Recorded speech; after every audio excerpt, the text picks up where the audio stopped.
A mockery of Earth, the hall of the Galactic Council was built to remind lesser species of their insignificance.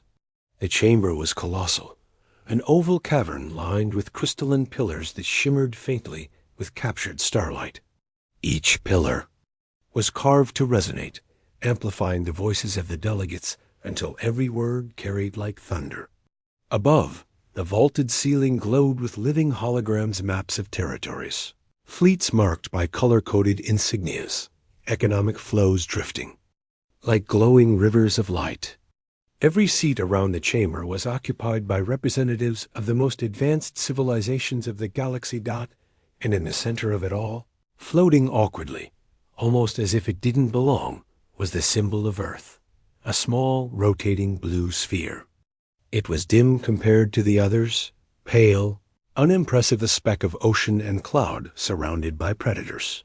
Humans, hissed the draconian delegate, its scaled snout curling back as it bared needle-sharp teeth.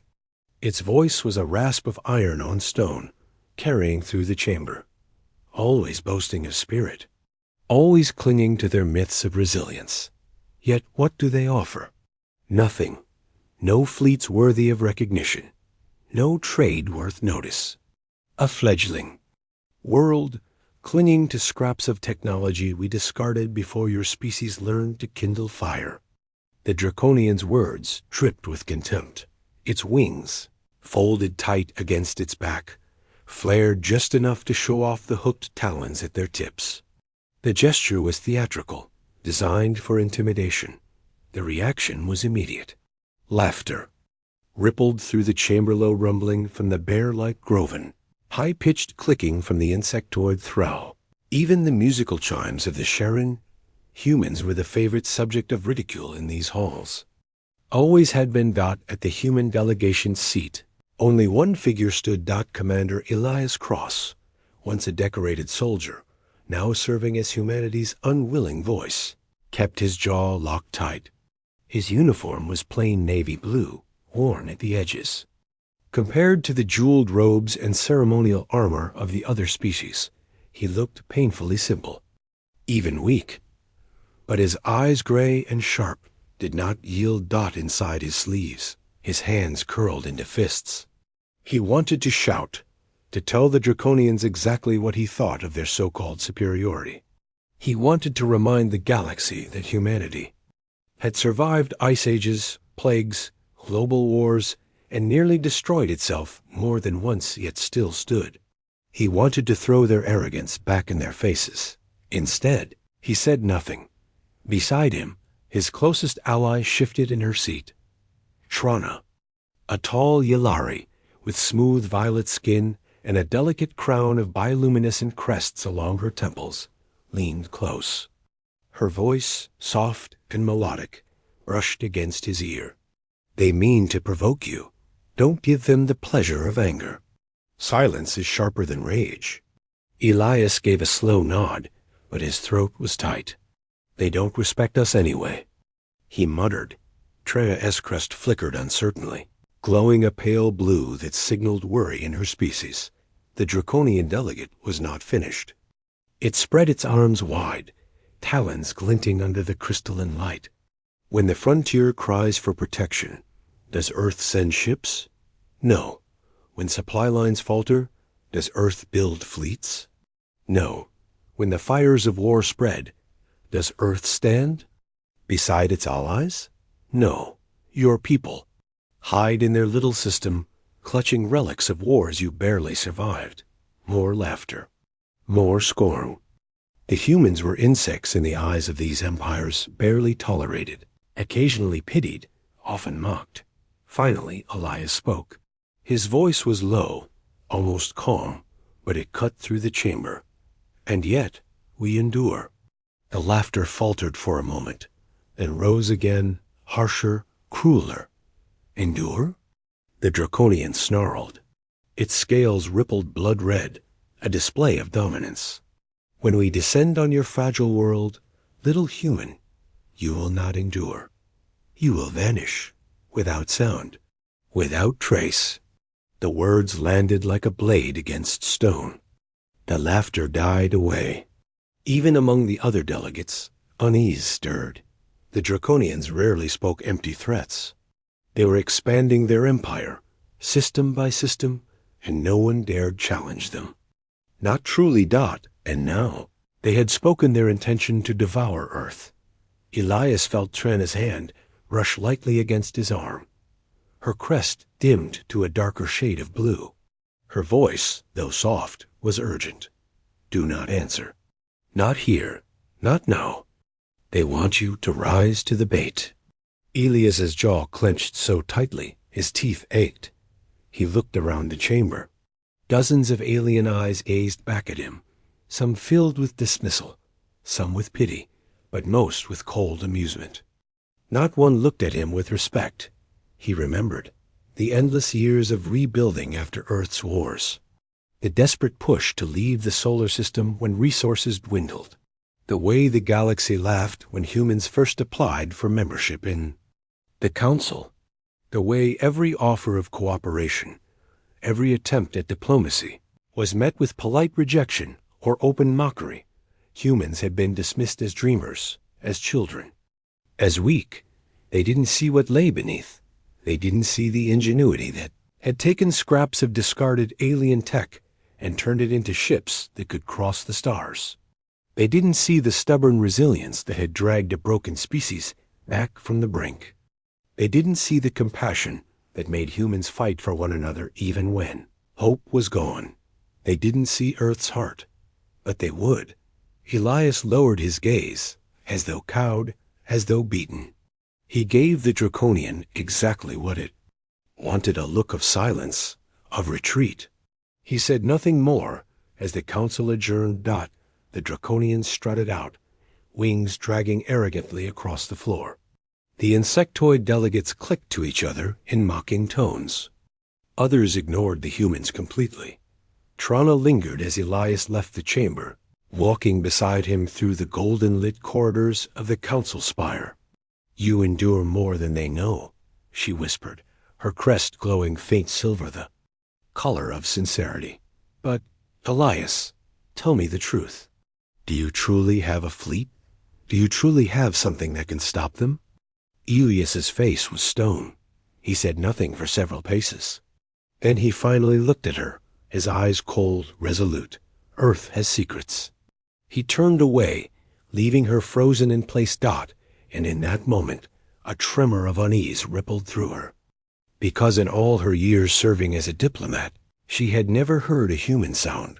So certain. The galaxy mocked Earth. The galaxy dismissed them. But the galaxy had never seen the truth. Not yet. Asterisk. Whispers of war. The rumors began as whispers. A border. Station gone dark. A colony world sending distress calls. Then silence. Refugees slipping into council space with eyes hollow from terror. They told the same story. Draconian warships, black against the stars, descending like predators. Cities erased in hours. Oceans boiled into clouds. Survivors hunted like prey. The Galactic Council bickered endlessly. Delegates shouted for sanctions, for embargoes, for peace treaties, for anything that avoided real war. The Draconians sat smug in their seat, talons clicking against crystal, daring anyone to oppose them. No one did, and through it all, humans were ignored. Except they weren't idle. Far from the Council's eyes, far from the mockery and scorn, Earth had been building. For decades. Not ships for parade, not fragile fleets designed to impress other species with grace and beauty. Humanity had learned from history. Elegance did not win wars. Survivors did. Under the frozen crust of Europa, where oceans hid in eternal darkness, great hangars stretched like steel cathedrals. Beneath Mars's red deserts, tunnels bored deep to shelter entire armories. In the rings of Saturn, icebergs were hollowed out, their cores filled with engines and launch bays. Even Neptune's storms concealed moving shadows fleets tucked. Away in the planet's howling embrace. It was the greatest secret Earth had ever kept. Elias walked through one such hangar, his boots echoing on steel. A cavern was massive, lit by harsh white lamps. Before him stretched rows of armored hulls warships, lined like wolves in a den. Their angles were harsh, ugly even, built for strength, not beauty. They bristled with cannons, missile ports, railguns, and strange new weapons only human engineers understood. Each bore the same mark. Not a banner, not a crest, but a simple blue sphere. Earth itself. Chief Engineer Kessler was waiting, his jumpsuit streaked with grease, hair pulled back into a rough knot. He looked more mechanic than military, but when his grin spread, Elias saw the pride of a man who had built something impossible. "They laugh at us, do they?" Kessler said, wiping his hands on a rag. "Let them laugh. We've been busy while they were busy sneering." Elias ran his fingers along the hull of a dreadnought. The metal hummed faintly beneath his touch, alive, waiting. "Are they ready?" Kessler shrugged. "Ready enough. These ships won't win any beauty contests, but they'll fight like hell. Strong hulls, silent drives, guns that hit harder than anything the Dracs have seen. But don't expect anyone out there." He jabbed a finger upward, toward the ceiling, toward the stars, to believe it. "They'll just call them human toys until we prove otherwise." Elias's jaw tightened. They don't need to believe. They just need to see. Later, in a private chamber aboard a Yalari station, Elias told Trana the truth. The room was dim, filled with soft flowing curtains and pools of colored light designed to calm emotions. Trana sat across from him, her long hands folded tightly, her crest glowing faint orange, the Yalari sign of suspicion. Asterisk. "You built all this in secret?" she said, her melodic voice sharp with disbelief. "Behind the Council's back? That is. Dangerous, Elias. Reckless." Elias leaned forward, elbows on his knees. His voice was low, hard. "What choice did we have? The Council mocked us. The Draconians threatened us. No one would defend Earth. Not you, not them, only us. So we prepared." Her crest shifted, flashing crimson in alarm. "You risk everything. If the Council learns of this, they may turn on you. They may see you as a rogue power, as dangerous as the Draconians themselves." He didn't flinch. "Let them. The Draconians are coming whether the Council approves or not. And when they do, Earth will not be caught helpless. We'll fight. We'll endure. And we'll show the galaxy what humanity really is." Trana stared at him. Her crest flickered wildly between colors, unable to settle fear, respect, anger, awe. She whispered, "You speak as if you can actually win." Elias met her gaze without blinking. "We don't have to win right away. We just have to survive long enough for the galaxy to realize we're worth fighting beside." But whispers had a way of spreading. Refugees spoke of strange ships moving silently through the dark. Council spies reported human activity in places once thought barren. Some laughed it off. Others dismissed it. Yet some began to wonder. The Draconians, however, were not laughing. Their scouts reported glimpses of human steel in the void. Their generals sneered, but unease coiled in their throats. Earth was not. Acting like prey. One night, Elias stood alone on the observation deck of a Mars base. Outside the glass stretched the red planet, endless dust storms twisting under pale light. Above, the stars shimmered. Somewhere out there, the Draconians were gathering their armadas, preparing to strike. He pressed his hand against the cold glass and whispered to himself, "They think we're weak. They think we're prey. Let them. When they come, we'll be ready." Behind him, the hangars thrummed with life. Engines powered up, weapons calibrated. Human warships silent, patient waited for their moment. And soon, the galaxy would hear nothing at all. Only silence. Asterisk the first blow. Draconians did not declare war. They never did. War in their eyes. was not a contest of equals. It was a hunt. A predator does not declare its intent to the prey. It simply strikes. And strike they did. The first target was not Earth. It was a Yalari colony, a lush green world called Navara, where rivers wound through violet forests and cities shone like crystal spires. It was known for its artistry, not its defenses. The Draconians descended with a fleet of fire. From orbit, their weapons turned crystal cities into molten slag. Forests erupted into flamestorms. Rivers boiled into steam that blanketed the land. Thousands perished in minutes. The Yalari defense fleet, light and graceful, was torn apart before it even formed a line dot. By the time Council scouts arrived, Navara was silent. No signals, no survivors.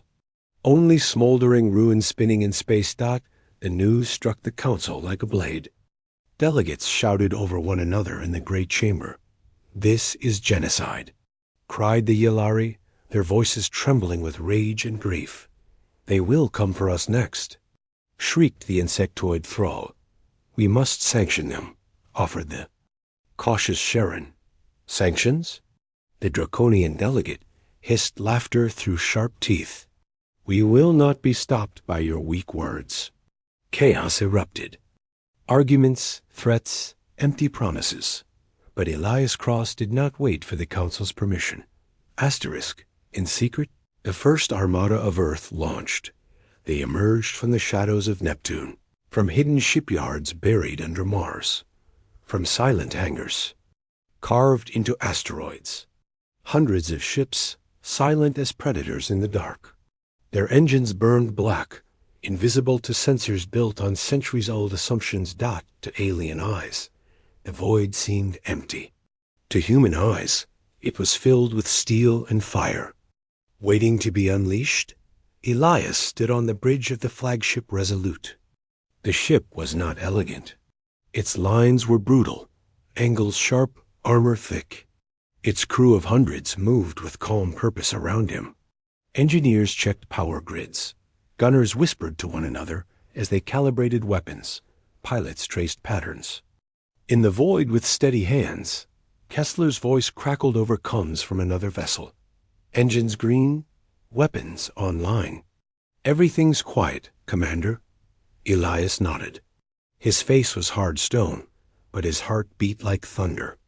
Ahead of them, Navara's orbit burned. The Draconian fleet circled the ruined planet, their ships hulking, bristling with claws of steel. They basked in their victory, loud and arrogant. They did not cloak their signals. They did not hide. They did not believe anyone would dare strike. "Them here." Elias's voice was calm as he gave the order.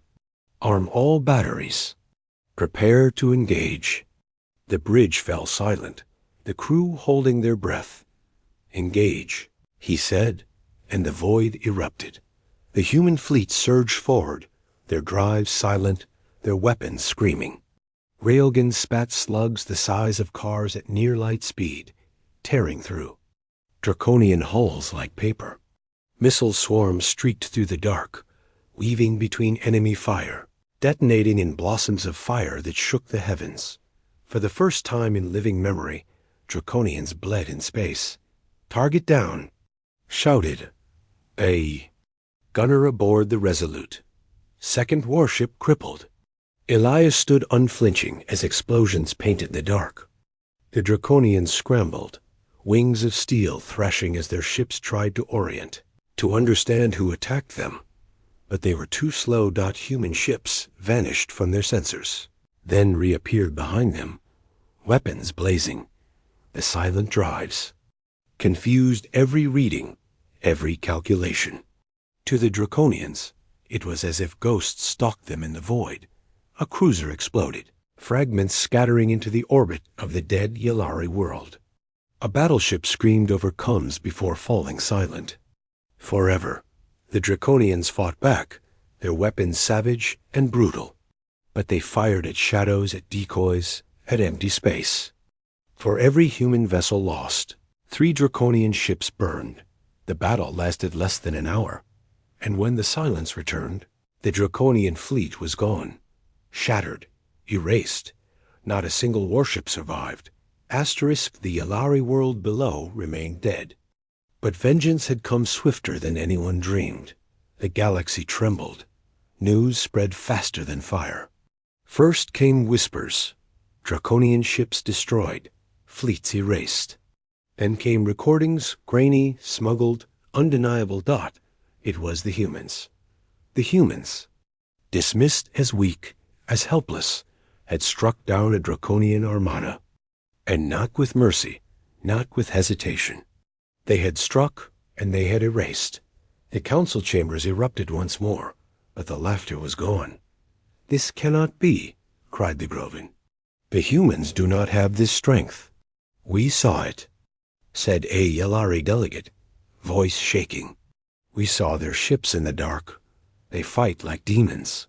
The Draconian representative rose, its scales flaring crimson, wings snapping wide. Its roar silenced every voice. "You dare," it bellowed. "You dare challenge us, humans? You dare strike at our fleets?" Elias stood in the chamber, calm as steel. He did not raise his voice, but every delegate heard him. "You struck first," he said. "You erased innocence. You brought fire to peaceful worlds. Now you will see what it means when Earth strikes back." The chamber froze. No laughter, no pity. Only silence, the silence the humans had earned. But deep within the void, Draconian generals seethed. They were not used to fear. They were not used to loss. And they would not forgive it. Their vengeance would not stop at an IVARRA. It would fall on Sol itself. The council divides. The council chamber was never quiet. But today it was chaos. Delegates shouted across the crystalline hall, their voices clashing against each other like weapons. Holographic screens replayed fragments of the Navara battle grainy recordings smuggled out by Yalari survivors, showing human ships cutting through Draconian war fleets like wolves through a herd. "This is impossible," bellowed the Groven delegate, a massive beast of fur and tusk. "The humans are primitives. They cannot, they can," interrupted a Yalari elder, her violet skin pale with grief. "I have seen it with my own eyes. Their ships move in. Silence. Their guns burn brighter than suns. It was the humans who saved what little was left of my people." "They did not save Navara," the Draconian delegate hissed.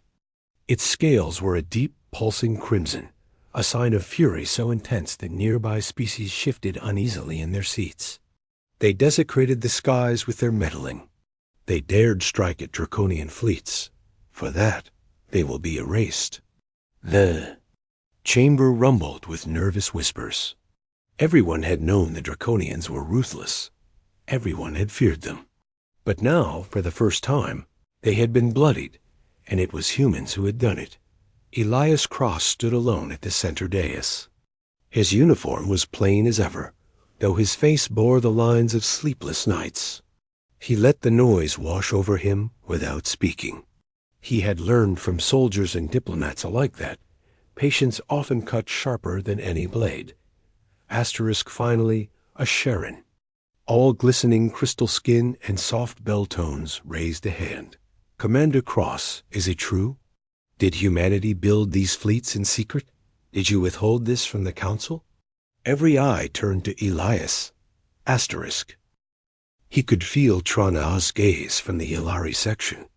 Her crest was dim, unreadable, but he knew she was watching him carefully.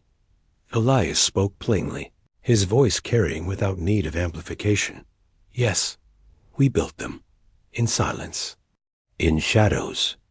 While you mocked us, while you dismissed us, we prepared. Because we knew no one would defend us when the time came." The chamber erupted again, outrage, disbelief, fear. The insectoid thrall clicked furiously. "Then you are no better than the Draconians. You hid weapons. You armed in secret. You threatened the balance of the galaxy." "The balance?"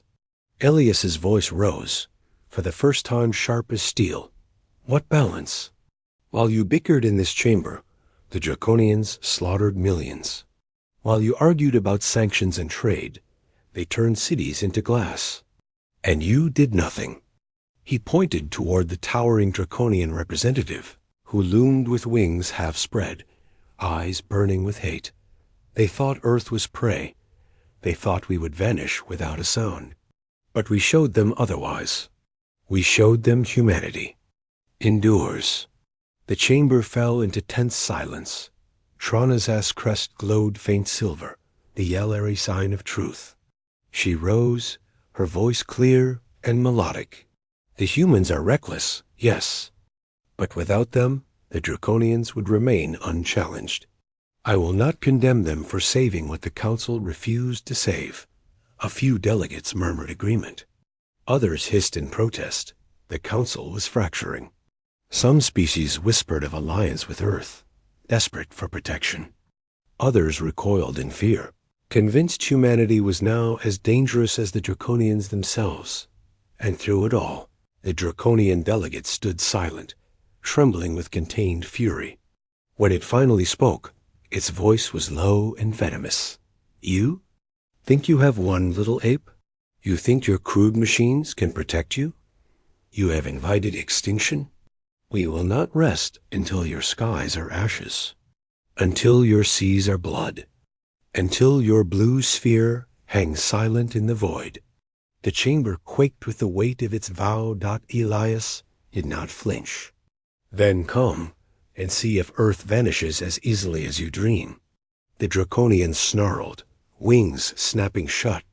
It stormed from the chamber, claws gouging lines into the crystal floor. When it was gone, whispers filled the hall. Fear, awe, doubt. The Council was no longer mocking, no longer laughing. But respect had not yet come. Only uncertainty. Trana found Elias afterward, in a quiet corridor lined with golden light. Her crest flickered with restless colors. You have forced the galaxy to see you, Elias. But now the Draconians will come for Earth itself. You've painted a target on your world. Elias's expression was grim, but resolute. The target was always there. Now at least we're ready to face it. But readiness was not enough. Draconian war councils raged across the void, their generals spitting fury, their leaders demanding vengeance. For the first time, they gathered not a raiding fleet, not a hunting party, but an armada vast enough to crush a star system. And their course was set. Sol. Asterisk. Fire on Sol, the solar defense network had never seen so many red icons. From the outer Kuiper belt to the inner system, alarms screamed across every listening post. Satellites pinned with distress signals. Automated telescopes lit up with warnings. The Draconians had come. Not a raiding party. Not a fleet. An armada. Dozens of heavy dreadnoughts. Hundreds of cruisers. Swarms of assault carriers. Their dark wings blotted the stars as they surged inward. A tide of fire and hate. On Earth, the skies filled with streaking contrails as defense craft scrambled into orbit. In the oceans, hidden hangars opened, releasing subsurface warships that rose like steel leviathans. Lunar defense silos armed their railguns, magnetic fields crackling. Mars lit its batteries. Jupiter's moons hummed with buried reactors, long prepared. Humanity had been waiting. At Luna Command, Elias Cross stood in the central operations ring, surrounded by holoscreens and nervous officers. Earth rotated slowly beneath the viewport, blue, green, fragile. How many? Elias asked, though he already knew. The tactical officer's voice was hoarse. 200 confirmed hulls, sir, and more forming behind. Their primary vector points to Earth orbit. The chamber went silent. No one needed to state the obvious. This was an extermination force. Status of the fleet? Elias demanded. All ships on alert. Terran Armada Alpha and Beta are moving into Mars orbit. Gamma is staging from Titan. Civilian shelters engaged. Planet-wide, a younger officer spoke, voice shaking. "Sir, can we hold?" Elias looked at the screen again, the sheer weight of the Draconian fleet pouring into the system. His chest tightened, but his voice stayed calm. "We don't need to hold forever. We need to hold long enough." On the other side of the system, the Draconians advanced. Their ships were alive with red light, their hulls marked with clawed sigils of vengeance. Within their command carrier, Overlord Shroth watched Earth grow in the distance. The ape world, Shroth hissed, wings flexing. They dared humiliate us before the Council. They dared to raise weapons against Draconians. Today we erase them from memory. A chorus of generals roared their approval. Burn their oceans. Shatter their moon. Make their star. Tomb. And the Armada surged forward. Unstoppable. The first clash came at the Kuiper line. Human outpost Kuiper 9 was nothing more than a monitoring station, manned by 30 technicians. They saw the Armada before anyone else. Evacuate? One officer asked, terror in her eyes. The commander shook his head. No time, but we can give warning. They activated every beacon, every signal flare, every jamming burst. Kuiper 9 screamed. Its defiance into the dark. The Draconians silenced it in moments. A single plasma lance turned the station into glittering shards, but the warning had gone through. The second line was Jupiter. Terran Armada Gamma lay in wait behind the gas giant. Engines cold, hulls masked against sensor scans. Hundreds of human ships floated in the shadow of the storm-racked world. Silent predators dot.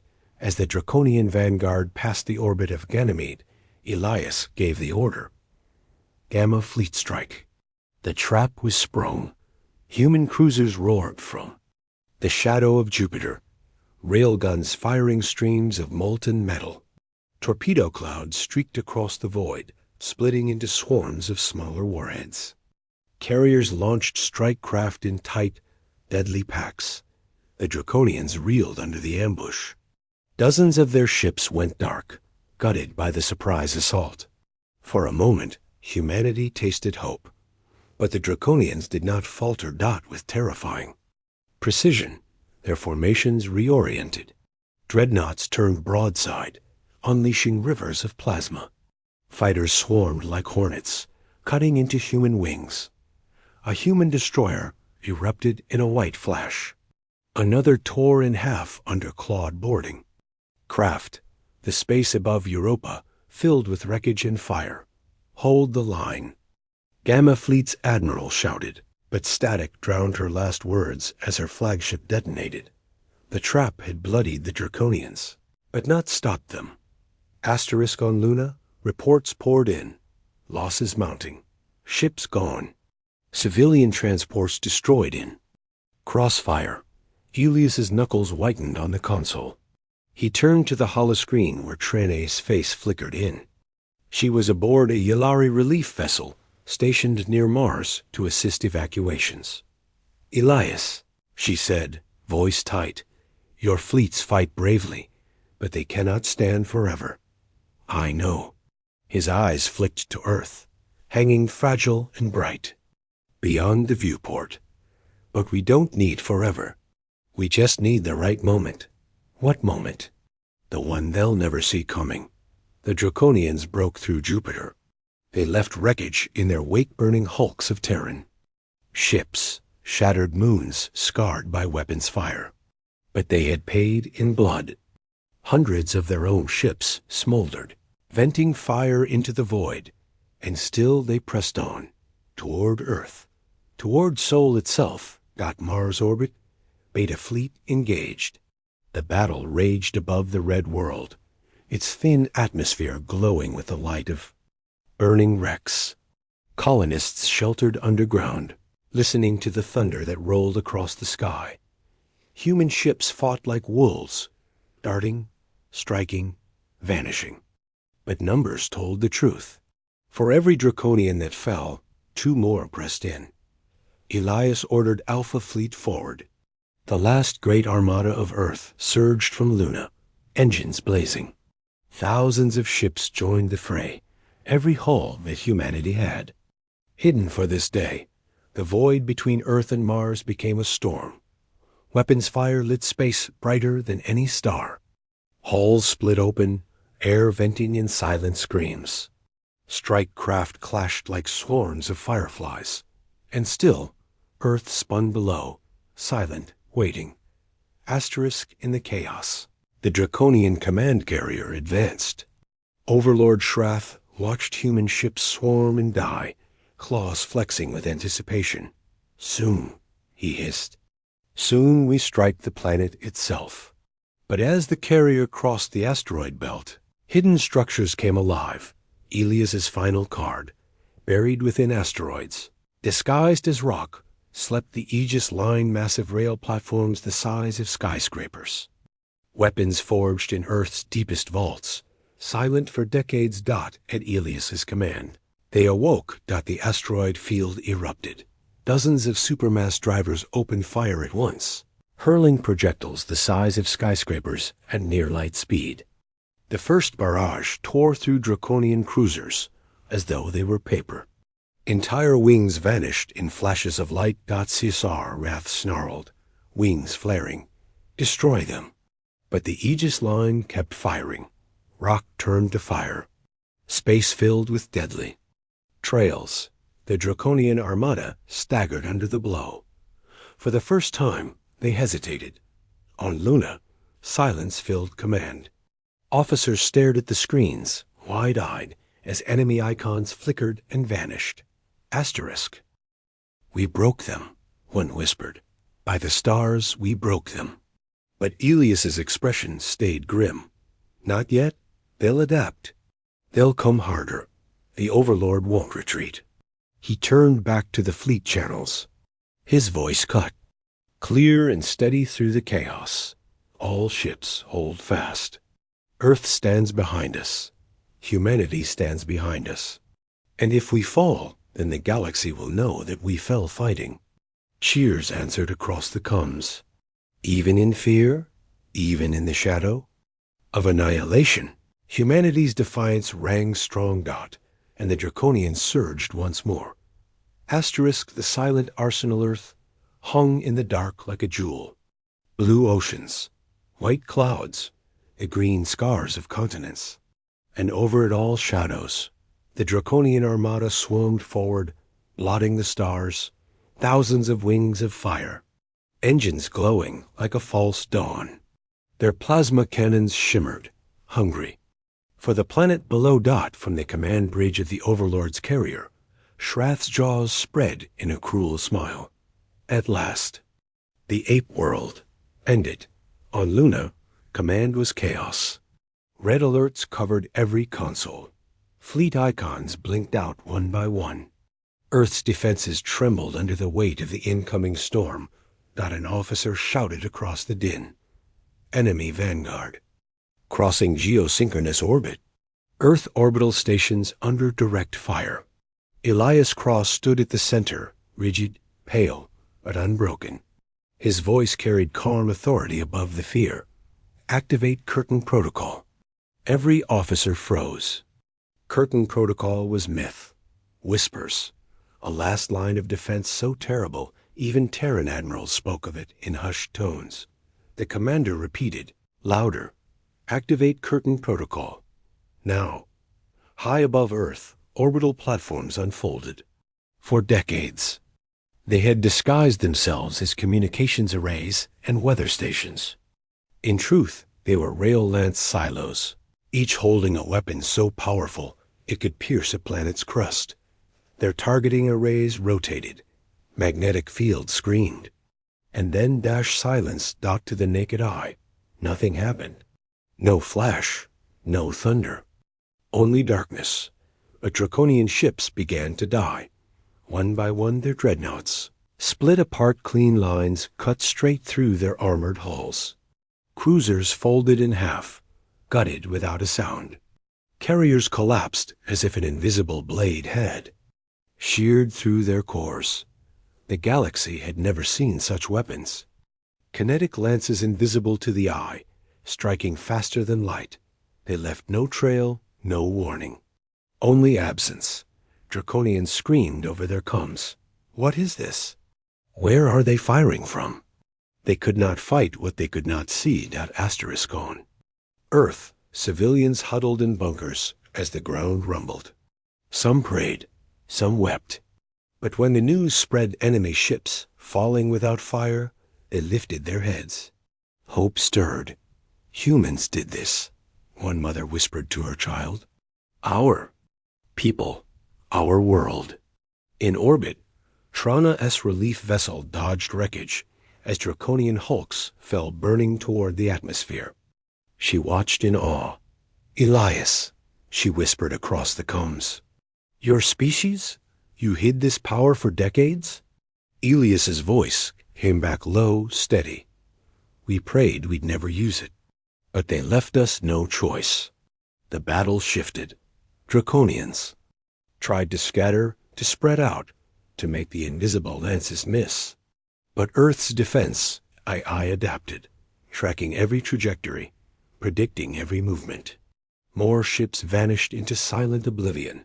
Shrath roared on the carrier bridge, wings flaring. Wide. Forward, all ships forward. They cannot strike us all. His command turned the void into a storm. Plasma cannons fired in unison. Great rivers of fire lanced toward Earth. Orbital shields shimmered, bending under the assault. Cities trembled. As shock waves spread through the atmosphere, for the first time, the curtain faltered. The sky itself began to burn. On Luna, Elias clenched his fists. They're breaking through. An officer turned, terror in his eyes. If the orbital shield collapses, Earth will burn. Elias took a breath, then gave the order no one wanted to hear. Release the deep arcs. Beneath Earth's oceans, mountains trembled, caverns split open, and from the depths rose titans. The deep arcs, colossal submarines, the size of cities, forged in secret after the first alien raids decades ago. Each carried magnetic rail cores larger than skyscrapers, designed to fire once and only once. They broke the surface of every ocean, water cascading from their steel hulls. Then they fired. Again. Silence. No flame. No glow. Only ships dying by the hundreds as invisible lances carved the sky.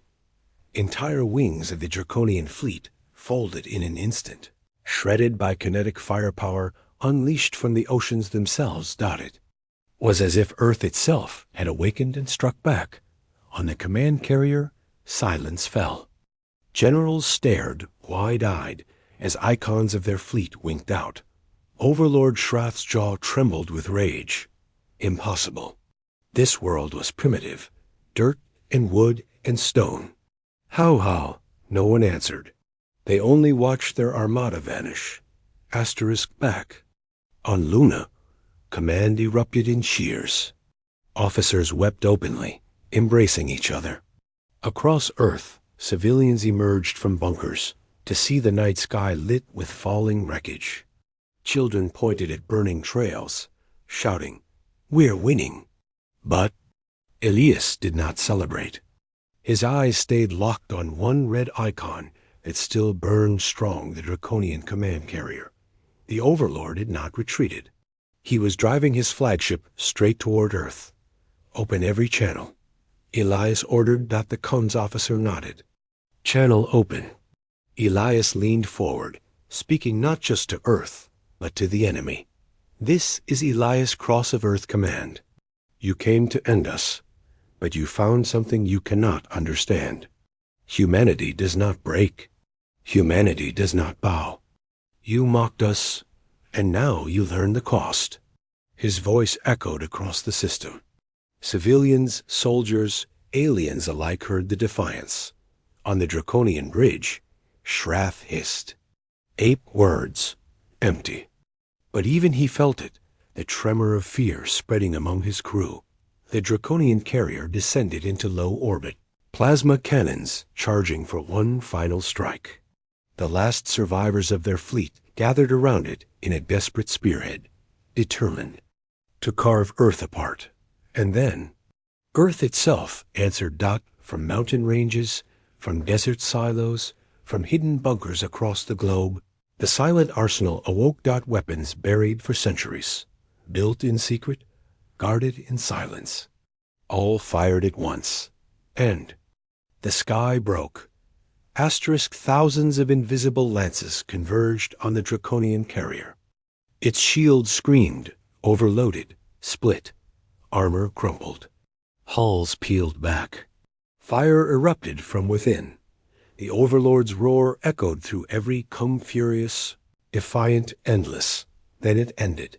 The draconian flagship tore apart in silence, consumed by the weapons Earth had promised never to use. On Luna, command fell into stunned quiet. Elias leaned on the console, weary beyond measure. Around him, officers whispered in disbelief. They're gone. They're all gone. For a long moment, no one moved. No one breathed. Then cheers erupted, a sound so loud it shook the chamber. Earth had held. Humanity had endured, but Elias's eyes stayed cold. He knew it was not over. Not yet. Ashes and dawn silence lingered. The kind of silence that came only after great storms, when the world itself held its breath. Above Earth, the wreckage of the draconian fleet drifted like broken bones in the void. Thousands of fragments burned as they fell into the atmosphere, streaking the sky with trails of fire. Children in bunkers pointed up, their fear dissolving into wonder. To them, it looked like fireworks. To their parents, it looked like graves. The war was over. But victory carried a weight heavier than defeat. On Luna, command sat in stunned quiet. Some officers wept, others embraced. Messages poured in from every city, every colony, every ship. Gratitude, disbelief, relief. Humanity had stood against the apex predators of the galaxy and lived. But Elias Cross did not smile. He stared at the tactical display, at the red icons fading into debris markers. His voice, when it came, was low, meant only for himself. They will come again. Trana's vessel descended onto the lunar base. She rushed through the blast doors, her scaled skin still scorched from near misses. When she found Elias in the command chamber, she stopped short. He looked like stone pale, carved by strain, his eyes bloodshot but unbroken. You saved your world, she whispered. No, Elias answered without turning. We bought it time. Her crest lowered in sorrow. The Council will not see it that way. They will see your weapons, your curtain, your silent arsenal. To them, you are no longer prey. You are threat. Elias finally looked at her. Then, let them come. We'll show them the same silence. But in the weeks that followed, humanity did not roar its triumph. It mourned. Cities buried their dead. Families counted names that would never return from the orbital fleets. Ocean coasts saw wreckage wash ashore, glowing faintly from alien plasma. The atmosphere itself carried a metallic tang from burnt debris. Still, the people rebuilt. Humans always rebuilt. On a farm in Kansas, a girl planted seeds under a sky still scarred with falling wreckage. On the streets of Nairobi, engineers repaired shattered rail lines. In Tokyo, children carried buckets of water to elders whose homes had been destroyed by shockwaves. The world had bled. Yet it refused to bow. Far beyond Earth, in the shining halls of the Galactic Council, chaos reigned. Delegates shouted across the chamber, voices echoing in dozens of tongues. They hid weapons of planetary destruction. They annihilated the draconian fleet. They will turn on us next. The chamber, once ruled by the overlords. Fear, now shook with terror of Earth. At last, the High Speaker, a being older than many stars, raised its many hands. Silence fell. We underestimated them, it said slowly. And in doing so, we forged a power we may never control. No one argued. Back on Earth, Elias Cross stood on a balcony overlooking New Geneva, the new capital. Below him, survivors moved among scaffolds and solar lamps, rebuilding faster than anyone expected. Beside him stood Trana, her crest folded in solemn respect. She had chosen to remain, though her people begged her to return. "You could have fled," Elias said. Quietly. "I could have," she admitted. "But my world taught me one thing, that when storms pass, those who endure together are stronger than those who stand apart. And you, Elias, your people, you are not storm. You are fire that refuses to die." He looked at her then, truly. Looked. For all her alien form, her voice carried something painfully human. "We don't want to be gods," Elias said. "We don't want to rule. We only want to live free." Trana inclined her head. "Then the galaxy must learn freedom is fire, too." 1 month later, a signal cut through every channel in the known stars. It was human. A recording, broadcast openly, without encryption. Elias Cross's voice carried to every world. "This is Earth. We have survived. We did not ask for this war, but we ended it. To those who mock us, know that humanity endures. To those who fear us, know that we seek no conquest. But if you come for us again, the silence will find you." His words echoed for hours, replayed. Across systems, dissected by spies, feared by generals, whispered among slaves. For the first time in galactic memory, the predator species of the stars knew fear of prey. And yet, in the quiet corners of the galaxy, hope stirred. On a mining world where alien laborers had long been crushed under draconian whips, whispers spread. The humans fought back. On a frozen colony where slaves toiled for scraps, a child etched a word into the ice. Earth. The fire had spread. Night. Elias walked alone to the shore of the Mediterranean, where wreckage still burned faintly on the horizon. He carried no uniform, no weapons. Only silence. Behind him, Trana approached. She said nothing at first, only watched the sea with him. At last, she spoke softly. "Do you regret it? Releasing the silent arsenal?" Elias's jaw tightened. "Every day. Because now the galaxy knows what we are capable of. They'll never see us the same way again." "Good," she said simply. He turned, startled. "You are not the same," she explained.